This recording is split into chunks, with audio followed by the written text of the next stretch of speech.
পুত্র হিসেবে আমি এইটুকু বলতে পারি, বাবা মৃত্যুর সাথে পাঞ্জা লড়ছে, তার অবস্থা খুবই খারাপ, যত দিন যাচ্ছে ডিজোরিয়েট করছে এবং তার সুস্থতা যত তাড়াতাড়ি সম্ভব করার চেষ্টা করছি, কিন্তু জানি না কী হবে, দেখা যাক। এই বক্তব্য শোনার জন্য যে প্রস্তুত ছিলে?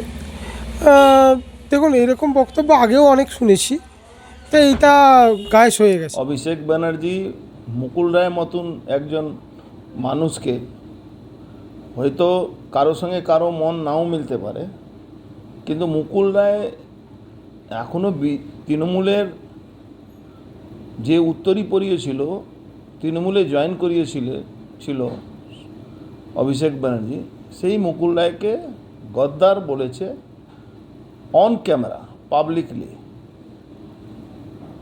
এবার ছেলে হিসাবে দল ছেড়ে দিন, ছেলে হিসাবে আমার খুব স্নেহের ছেলে শুভ্রাংশু, আমার বাবাকে যদি কেউ আমার সামনে এইরকম যদি অপমান করত, তো বা আমি যদি আমার ক্ষমতা থাকতো, তাহলে আমি তার সঙ্গে সঙ্গে জবাব দিতাম।